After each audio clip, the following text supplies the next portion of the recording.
Bienvenidos todos a Detox Teológica, en donde el propósito es desintoxicándonos para regresar a una teología reformada.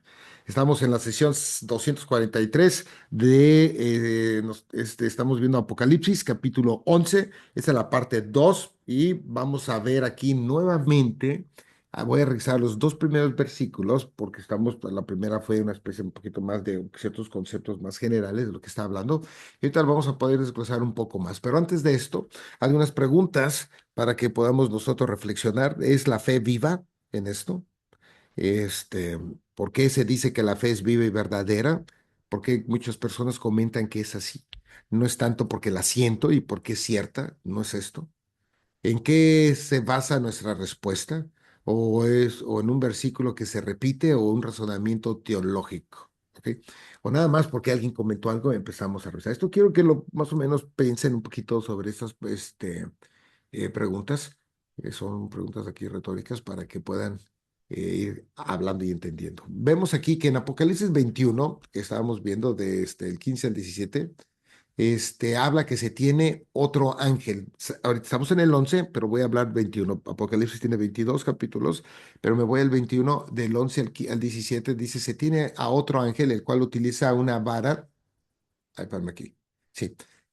Hemos estado hablando de la vara que se tiene, pero también se tiene a otro, una vara, el cual utiliza una vara al igual que en Ezequiel para medir la ciudad, sus puertas y su pared. En este texto, la medición de la ciudad hace referencia a la seguridad de sus habitantes en contra de personas que les hagan daño. ¿Ok? En ese texto de Ezequiel, ahora he comentado que la vara, el medir en esto, implica tanto una en la Biblia, aparece para bendecir y también para castigar como tal. En este caso, vamos a ver que es para bendecir, porque si fuera para castigo, no quedaría porque la iglesia continúa como tal, este templo como esto. Entonces, en el versículo 15 de Apocalipsis 21 dice, el que hablaba conmigo tenía una caña de medir de oro para medir la ciudad, sus puertas y su muro. La ciudad se halla establecida en cuadro y su longitud es igual a su anchura y él midió la ciudad con la caña 12,000 estadios. La longitud, la altura y la anchura de ellas son iguales. Básicamente es un cubo. ¿Ok? Pero sabemos que es una cuestión simbólica, no quiere decir que la Nueva Jerusalén va a ser un cubito, un cubo, sino que viene en cuestión de perfección. Y midió su muro 144 codos de medida de hombre, la cual es el ángel. Entonces, estos versículos, como lo vemos, leímos también en Ezequiel, por eso es el concepto. En la sesión pasada, todo esto es un capítulo mucho, muy largo y vemos el detalle en lo cual está siendo medida con esto. Y esta ahora lo va a repetir. En Juan lo utiliza y lo va a utilizar, lo utiliza primero ahorita, lo comenta en el 11, pero también lo vemos esta medición en el capítulo 21. La conformación de esta comunidad del templo estará formada por judíos y gentiles cristianos. ¿Ok? Esa es una de las cuestiones que ahora ya no es nada más anteriormente en el Antiguo Testamento de cristianos, sino el verdadero Israel no es el Israel de una cuestión de pueblo geográfico, sino es el grupo de creyentes. O sea, es la iglesia que sería universal. La medición connota la presencia de Dios, la cual es garantizada por estar en la comunidad del templo, viviendo en la tierra antes de su regreso. Eso significa que la fe del pueblo de Dios será confirmada por su presencia. ¿Ok? Aquí una de las cuestiones, esto significa que la fe, de que hemos visto que en Hebreos 11, hablamos de la fe y de es por la fe y es por la fe, también se está ahora poniendo aquí, pero ya con mayor claridad, porque estamos viendo que en el capítulo, en Hebreos 11, apunta a Cristo, es el objeto de la fe. Y en este caso, esta misma fe que estamos aquí comentando, del pueblo de Dios será confirmado por la misma presencia de Cristo. Los cuerpos de las almas que son parte del templo invisible van a pasar por diferentes grados de sufrimiento, ¿ok? Entonces, sin embargo, sus almas no se contaminarán con las influencias idólatras para que permanezcan como creyentes. La obra de Cristo es ahora el lente interpretativo dominante para entender las expectativas del Antiguo Testamento. Ok, eso es importante porque ya ahora nuestra manera de traducir va a ser a través de Cristo, de lo que está pasando con Cristo en esto.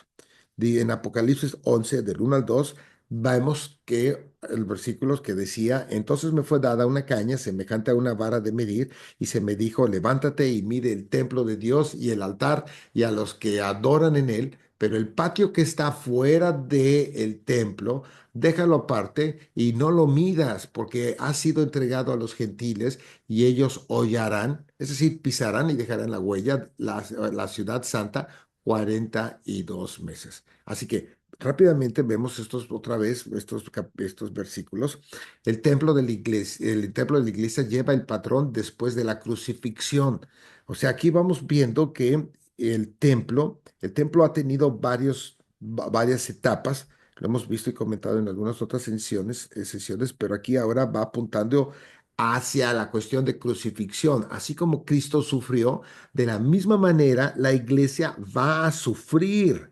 Esto es importante. La comparación del sufrimiento no es en términos a las cuestiones mías como o de la iglesia, del hombre, de consecuencia de mis concupiscencias o la concupiscencia de uno, de cuestión de sufrir o de otras cosas, sino que va a estar siguiendo el ejemplo de lo que Cristo pasó. Sufrimos porque Cristo sufrió.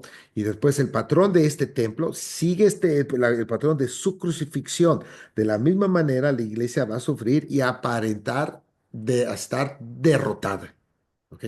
Aparenta estar igual que Jesucristo. Por eso la victoria de Cristo es un poco contradictoria porque gana muriendo. O sea, dirían, oye, pues como que muere y vence.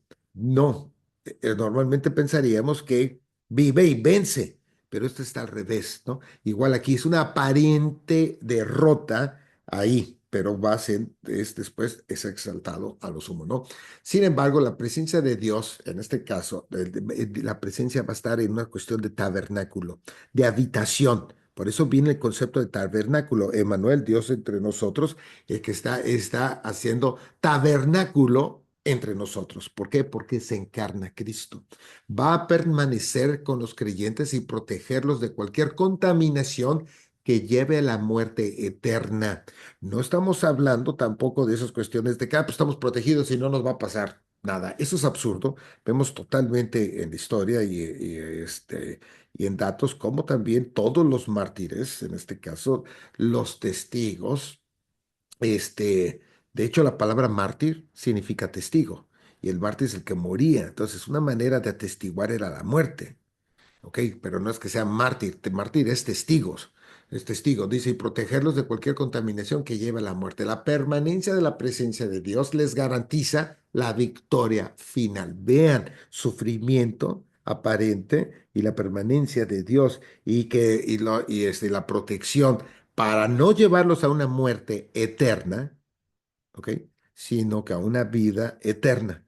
Entonces, le da la permanencia de la presencia de Dios, les garantiza esa victoria final. Ahora, nosotros como cuerpo, ahora nosotros, el Espíritu de Dios mora entre nosotros. Entonces también pasamos a ser ese mismo templo, lo dice Pablo. En los versículos 11 de Apocalipsis, en el versículo 1, el foco es ahora sobre toda la comunidad del pacto, habitando en un templo espiritual en el que la presencia de Dios habita. Vemos este templo espiritual. ¿Ok? Lo que profetizó Ezequiel empieza a encontrar su real y completo cumplimiento en un nivel espiritual que será consumado en su totalidad de forma física en la nueva creación, es decir, en el reino consumado. Y en el reino consumado todos tendremos un cuerpo glorificado. Entonces, esto es que es importante. Lo que vemos estos profetas, Daniel y Ezequiel en especial que hemos hablado, todo lo que está esto encuentra ahora de manera palpable su cumplimiento en el reino consumado. Los cristianos, quienes están identificados con Cristo, también están presentemente identificados con el templo, es su templo. Juan lo indica en el 2:19 y en el 22 al 22. Cristo identifica que su resurrección corporal como el verdadero templo, ¿ok? Cuando dice que en 3 días va a volver a edificar el templo y hablaba de su muerte, pero él se identifica como el verdadero templo y esto se desarrolla en Apocalipsis 21 y en el versículo 22, que dice aquí, respondió después Jesús, este, eh, puede leer el pasaje. Respondió Jesús y les dijo, destruid este templo y en 3 días lo levantaré. Dijeron luego los judíos, en 46 años fue edificado este templo y tú en 3 días lo levantarás. Mas él hablaba del templo de su cuerpo. Por tanto, cuando resucitó de entre los muertos, sus discípulos se acordaron que había dicho esto y creyeron la escritura y la palabra que Jesús había dicho. Ahora sí, 25, 21, 22. Dice, y no vi en ella templo, porque el Señor Dios Todopoderoso, observen que no hay templo. Estamos ya en Apocalipsis, Todopoderoso es el templo de ella. Es por eso que, como comentaba aquí, este, que en Juan, en el 2:19, que es en este, Cristo identifica su resurrección corporal como el verdadero templo. Y ahora aquí en el 21 de Apocalipsis, Juan tiene su visión, no ve, él ve ningún templo, porque el Señor Todopoderoso es el templo de ella, en esta Jerusalén que la ve descender en ese cubo, ¿ah? En esas medidas que lo mide. Y dice, y el Cordero, la ciudad no tiene necesidad de sol ni de luna que brillen en ella, porque la gloria de Dios la ilumina y el Cordero es su lumbrera. Juan no ve ningún templo en la Nueva Jerusalén, ve a Cristo. La identificación empezó a realizarse cuando Cristo resucitó. Y es el Cristo resucitado el centro del templo celestial de Juan 1, del 12 al 20. ¿Ok? Y dice, pero en el versículo 2 de Apocalipsis, pero el patio que está fuera del templo, déjalo aparte y no lo miras porque ha sido entregado a los gentiles y ellos hollarán la ciudad santa 42 meses. Aquí la ciudad santa, la cual ellos pisarán descalzos, se compara con el patio exterior donde están o sea, todos los gentiles que aplica a todos nosotros. En Apocalipsis, la santa ciudad, aquí. Dice, porque dice la Santa Ciudad 42 meses, la Santa Ciudad se refiere ya sea a la ciudad celestial o a su manifestación terrenal en forma de la iglesia. Apocalipsis 29 dice, y subieron sobre la anchura de la tierra y rodearon el campamento de los santos y la ciudad amada, y de Dios descendió fuego del cielo y los consumió. Veremos cómo el sistema mundial es gobernado por fuerzas aquí demoníacas en todo este tiempo que se ve. Aún los creyentes deben vivir en él y permanecer desprotegidos físicamente en medio de la persecución. Ellos van a sufrir al mantenerse fieles testigos de Cristo. Vean, el sufrimiento es una consecuencia de atestiguar a Cristo. En medio de una sociedad pagana, para ellos van a permanecer seguros, pero ellos van a permanecer seguros espiritualmente, aparentemente derrotados, perseguidos, atribulados, pero seguros espiritualmente. ¿Por qué? Porque apunta a una vida eterna.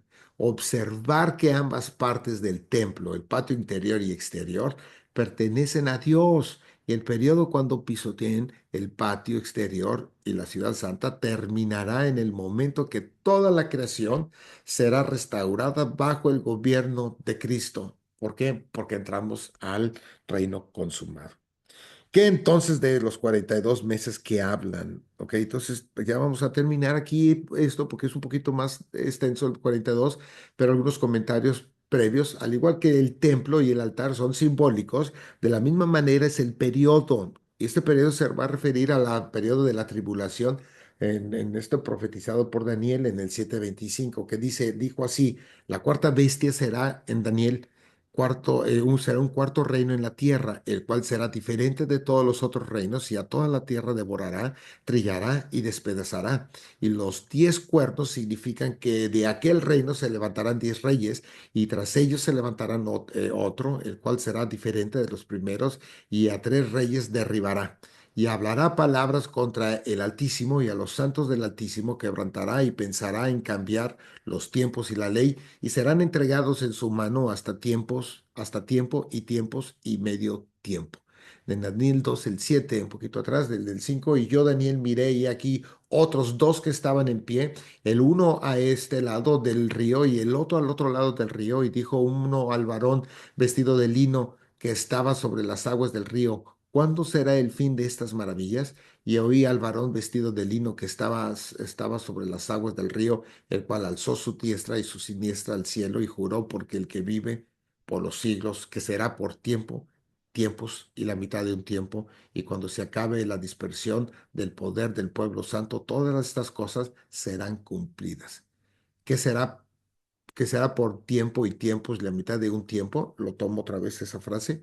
Dice esto simboliza 3,5 años o 42 meses o el equivalente a 1335 días. La exactitud del número 42 muy probablemente hace referencia al ministerio de juicio de Elías y todo el tiempo de Israel en el desierto después del Éxodo, los cuales son 42 campamentos. Es posiblemente también calculando 42 años totales de Israel en el desierto antes de incurrir en el castigo de permanecer ahí durante 40 años hasta la muerte de la primera generación, porque ese es el castigo que da después. O sea, no están los 40 años dando vueltas ahí en el desierto, sino que pasa un tiempo, los castiga y después de ahí tiene que esperar la muerte de esa primera generación. Y la Biblia habla que una generación son 40 años. Entonces, esto es así, básicamente lo que se está empezando a ver. Ahora, por último, recordando que la trompeta de las plagas, ok, en esta que hemos visto, nos lleva a los juicios de Dios en Egipto. Observen cómo Juan, cuando se leíamos esto, toma esas escenas en donde está ahorita su pueblo, el cual fueron liberados al desierto, los lleva a prueba. En los versículos del 11, el capítulo 11, del 6 al 8 y del 12, el 6 al, y 6 y 14, la comunidad de la fe se ejemplifica como combatiendo contra Egipto espiritual. Fíjense, en Génesis, en el Éxodo, es físico, pero apunta a lo espiritual. Y ahorita en Apocalipsis lo vuelve a tomar el mismo escenario, pero en términos espirituales, como siendo protegidos en el desierto. Versículos 6 al 8 dice, estos tienen poder, de Apocalipsis, estos tienen poder para cerrar el cielo a fin de que no llueva en los días de su profecía y tienen poder sobre las aguas para convertirlas en sangre y para herir la tierra con toda plaga cuantas veces quieran. Cuando hayan acabado su testimonio, la bestia que sube del abismo hará guerra contra ellos y los vencerá y los matará. Y sus cadáveres estarán en la plaza de la grande ciudad que en sentido espiritual se llama Sodoma y Egipto, donde también nuestro Señor fue crucificado. ¿Ok? Vean la similitud.